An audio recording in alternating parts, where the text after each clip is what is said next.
warahmatullahi wabarakatuh. Halo sahabat semuanya, ketemu lagi dengan saya Pak Ben Suchan. Pada pertemuan ini kita akan membahas materi IPA yaitu tentang sistem reproduksi manusia. Selamat belajar. Reproduksi. Apa itu reproduksi? Setiap makhluk hidup selalu berkembang biak. Mengapa demikian? Makhluk hidup bereproduksi bertujuan adalah untuk mempertahankan keberadaan jenisnya supaya tidak punah. Demikian juga dengan manusia. Proses reproduksi diatur oleh sistem reproduksi. Manusia memiliki dua jenis, yaitu laki-laki dan perempuan. Keduanya memiliki sistem reproduksi yang berlainan dan saling membutuhkan. Materi sistem reproduksi manusia terdiri dari A. Alat-alat reproduksi, laki-laki dan perempuan. B. Gametogenesis, spermatogenesis dan oogenesis. Kemudian C. Siklus menstruasi. Yang D. Fertilisasi dan kehamilan. Yang ke E adalah laktasi. Dan F merupakan kelainan dan gangguan pada sistem reproduksi pada manusia.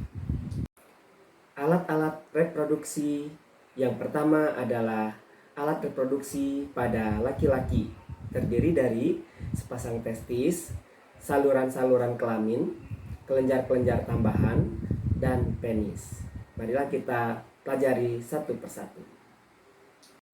Yang pertama adalah testis, kelenjar kelamin penghasil sperma dan hormon testosteron. Alat ini jumlahnya sepasang, bentuknya bulat telur. Testis tersimpan di dalam satu kantung yang disebut dengan skrotum. Kantung ini terletak di luar rongga perut. Di dalam testis banyak terdapat pembuluh-pembuluh halus yang disebut dengan tubulus seminiferus. Yang kedua adalah saluran kelamin. Saluran kelamin yang pertama adalah vasa efferentia atau vesica seminalis, yaitu tempat menampung sperma. Epididymis mengabsorpsi sperma hingga kental dan menyimpan sperma sementara selama 3 minggu. Berikutnya adalah vas deferens, merupakan saluran penghubung epididymis dengan uretra pada penis. Di bagian ujungnya terdapat saluran ejakulasi. Kemudian uretra merupakan saluran yang mengeluarkan sperma dan urin. Berikutnya merupakan kelenjar tambahan. Vesica seminalis merupakan kantong semen atau mani yang dindingnya menghasilkan cairan lendir yang mengandung fruktosa, asam askorbat, dan asam amino sebagai makanan dan pelindung sperma sebelum membuahi ovum. Kemudian semen atau mani adalah cairan yang terdiri dari sperma dan cairan yang dihasilkan oleh beberapa kelenjar. Kelenjar prostat menghasilkan cairan basa berwarna putih susu. Cairan ini berfungsi untuk menetralkan sifat asam pada saluran vasa deferentia dan cairan pada vagina sehingga sperma dapat bergerak dengan aktif. Berikutnya adalah kelenjar Cowperry, disebut dengan kelenjar Bourberret-Tretalis, yaitu penghasil cairan pelicin.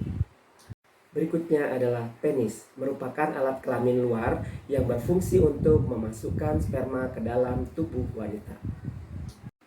Alat-alat reproduksi pada laki-laki. Sistem reproduksi laki-laki berhubungan erat dengan sistem ekskresi urinaria. Testis menghasilkan jutaan sperma setiap hari mulai dari masa pubertas sampai meninggal dunia. Jika tidak dikeluarkan, sel-sel sperma akan mati dan diserap kembali oleh tubuh. Berikut adalah alat-alat reproduksi pada perempuan. Yang pertama ovarium atau indung telur, yang kedua oviduk atau tuba Fallopi, yang ketiga uterus atau rahim, yang keempat serviks, yang kelima vagina, yang keenam organ kelamin bagian luar. Yang pertama adalah ovarium atau indung telur, merupakan kelenjar kelamin yang memproduksi ovum atau sel telur dan menyekresi hormon estrogen dan progesteron. Kedua adalah oviduk atau tuba Fallopi atau saluran telur, berfungsi untuk menyalurkan sel telur ke uterus atau rahim dengan gerakan peristaltik dan dibantu oleh gerakan silia pada dindingnya. Tiga adalah uterus atau rahim. Tempat berkembangnya embrio selama kehamilan, volume uterus mampu mengembang hingga 500 kali. 4. Serviks atau leher rahim. Serviks merupakan sepertiga bagian bawah uterus berbentuk silinder menonjol dan berhubung dengan vagina melalui ostium uteri externum. Salah satu fungsi serviks adalah memproduksi lendir atau mukus. Lendir membantu mengeluarkan sperma dari vagina ke rahim saat berhubungan seksual. Selain itu, serviks juga untuk menutup saat kehamilan untuk menjaga janin tetap di rahim dan akan melebar atau membuka saat proses persalinan berlangsung. Kelima adalah vagina. Vagina merupakan alat kelamin wanita berfungsi tempat penis pada saat kopulasi dan sebagai jalan keluarnya bayi pada proses kelahiran secara normal. Yang keenam adalah organ kelamin luar. Klitoris atau klentit, struktur yang sama dengan penis yang banyak terdapat sel saraf. Vulva terdiri atas labium mayor, bibir besar, dan labium minor, bibir kecil. Uretra, lubang saluran kencing. Lubang vagina, bagian terluar vagina. Fundus, bagian lipat paha. B. Gametogenesis. Gametogenesis adalah peristiwa terbentuknya sel gamet atau sel-sel kelamin. Pembentukan gamet jantan disebut dengan spermatogenesis, sedangkan pembentukan gamet betina disebut dengan oogenesis. Pembentukan sperma atau spermatogenesis terjadi di dalam testis. Spermatogonium bersifat diploid dan selalu membelah diri secara mitosis sehingga berjumlah banyak. Sebagian spermatogonium membesar menjadi spermatosit primer. Spermatosit primer terus membelah diri secara meiosis membentuk spermatosit sekunder. Spermatosit sekunder membelah diri kembali secara meiosis menjadi spermatid. Spermatid berdiferensiasi menjadi sperma.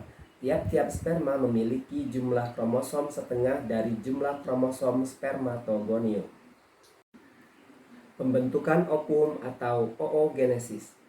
Sel telur dan sitoplasma, badan kutub pertama, merupakan inti sel yang kemudian membelah diri. Pembentukan ovum atau oogenesis terjadi di dalam ovarium bersifat diploid. Oogonium membelah diri secara mitosis sehingga berjumlah banyak. Oogonium berkembang menjadi oosit primer. Oosit primer membelah diri secara meiosis menjadi oosit sekunder dan badan kutub pertama. Oosit sekunder membelah menjadi dua. Oosit sekunder membelah diri secara meiosis menjadi otit dan badan kutub kedua. Otit berkembang menjadi ovum yang haploid. Setiap oosit primer menghasilkan satu ovum. C. Siklus menstruasi. Menstruasi adalah peristiwa peluruhan sel telur yang mati bersama lapisan dinding rahim mengeluarkan sejumlah kecil darah. Sisa-sisa sel cairan jaringan dan sekresi kelenjar melalui vagina. Fungsi siklus menstruasi adalah menyediakan lingkungan yang sesuai bagi perkembangan janin. Perubahan konsentrasi 4 hormon di dalam darah. Hormon yang mempengaruhi fase dalam siklus menstruasi. 1. Hormon estrogen. Hormon yang diproduksi di ovarium ini memiliki peran yang begitu penting, terutama dalam proses ovulasi. Tidak hanya itu, hormon estrogen juga berperan dalam perubahan tubuh remaja pada masa pubertas dan terlibat dalam pembentukan kembali lapisan rahim secara periode menstruasi. Yang kedua adalah hormon progesteron. Hormon progesteron bekerja sama dengan estrogen, berperan dalam menjaga siklus reproduksi dan menjaga kehamilan. Hormon ini juga diproduksi di ovarium dan berperan dalam penebalan dinding rahim. 3. Hormon perangsang folikel atau follicle stimulating hormone atau FSH. Hormon ini berfungsi untuk mematangkan sel telur di dalam ovarium sehingga siap untuk dilepaskan. Hormon FSH diproduksi di kelenjar pituitari yang terletak di bagian bawah otak. Yang keempat, hormon lutein atau luteinizing hormone atau LH. Serupa dengan hormon FSH, hormon lutein ini juga diproduksi di kelenjar pituitari yang berfungsi untuk merangsang ovarium dalam proses pelepasan sel telur. Yang kelima adalah hormon pelepas gonadotropin atau gonadotropin lysing hormone atau GnRH. Hormon pelepas gonadotropin merupakan hormon yang diproduksi oleh otak. Hormon ini berperan penting dalam memberikan rangsangan pada tubuh untuk menghasilkan hormon perangsang folikel dan hormon lutein yang berfungsi yang mempengaruhi proses pematangan dan pelepasan sel telur. D. Fertilisasi dan kehamilan. Fertilisasi merupakan pembuahan yang terjadi karena adanya peleburan antara inti sel telur atau ovum dengan inti sel sperma. Fertilisasi atau proses pembuahan. Perhatikan gambar berikut ini. 1. Kapsitasi atau perubahan pada permukaan sperma. Yang kedua, pada ovum, reaksi akrosom, pelepas enzim-enzim akrosom, mencerna sel-sel folikel dan menembus pelusida. 3. Peleburan bagian luar kepala sperma dengan membran plasma ovum, kemudian kepala sperma ditelan. 4. Reaksi kortikal, eksositosis granula kortikal mengubah zona pelusida untuk mencegah masuknya sperma lain. Yang kelima, ovum dirangsang untuk melakukan meiosis. 2. Nukleus haploid melebur dan terbentuk sebuah zigot. Kehamilan. Setelah zigot terbentuk, zigot langsung membelah diri menjadi 2, 4, 8, 16 dan seterusnya. Dalam waktu bersamaan, dinding rahim menebal penuh dengan pembuluh darah siap menerima zigot. Zigot menempel pada dinding rahim untuk berkembang dan zigot berubah menjadi embrio. Pada kehamilan trimester pertama, periode terbentuknya hampir semua organ tubuh, janin sangat rentan terhadap radiasi obat atau alkohol. Oleh karena itu, ibu hamil harus memilih nutrisi yang baik dan menjauhi kebiasaan buruk seperti merokok dan minum minuman beralkohol, agar janin yang dikandung tidak mengalami kecacatan atau gangguan kesehatan lainnya. Pada kehamilan trimester kedua, perkembangan utama janin yaitu pembesaran ukuran janin dan perbaikan struktur menjadi lebih detail. Tidak ada perkembangan mendasar seperti pada trimester pertama. Proses kehamilan pada trimester ketiga, ibu bisa melihat pada pembuluh darah yang menonjol, berwarna kebiruan dan terkadang terasa nyeri di bawah permukaan kulit. Varises paling sering muncul di betis atau di bagian kaki. Trimester ketiga terhitung sejak memasuki bulan ke-7 sampai bulan ke-9 atau minggu ke-28 hingga minggu ke-40. Berikut adalah gambaran tentang proses kehamilan mulai dari trimester pertama sampai trimester ketiga. Perhatikan gambarnya. Dan gambar berikut juga sama dengan gambar yang tadi, yaitu kita lihat pada pembentukan sel sperma dan sel ovum, kemudian sehingga terjadinya pembuahan sampai menjadi fetus atau janin. Proses kelahiran. Tahap pertama meliputi pembukaan atau pelebaran serviks secara bertahap. Pembentukan ini cukup lebar sehingga memungkinkan kepala bayi melewati pelebaran serviks. Kemungkinan kepala bayi melewati pelebaran serviks dirangsang oleh hormon relaksin. Pada tahap ini membran amnion pecah dan cairan amnion keluar lewat vagina. Tahap kedua adalah meliputi pengeluaran dari dalam uterus. Kontraksi uterus makin kuat dan makin menyakitkan. Kontraksi uterus juga dibantu oleh otot abdomen. Kontraksi uterus dan otot abdomen mendorong kepala bayi melewati serviks dan vagina yang melebar. Setelah bayi keluar, tali pusar yang menghubungkan bayi dengan plasenta diikat dan dipotong. Tahap ketiga adalah kontraksi uterus yang makin berkurang memisahkan plasenta dari endometrium dan menyebabkan pengeluaran plasenta serta sisa-sisa tali pusar. Laktasi. Pengertian laktasi adalah proses produksi, sekresi, dan pengeluaran ASI. ASI mengandung protein, lemak, gula, vitamin, dan garam-garam yang diperlukan bayi untuk memenuhi kebutuhan energi dan pembentukan jaringan-jaringan tubuh. Kolostrum adalah ASI yang pertama kali terbentuk.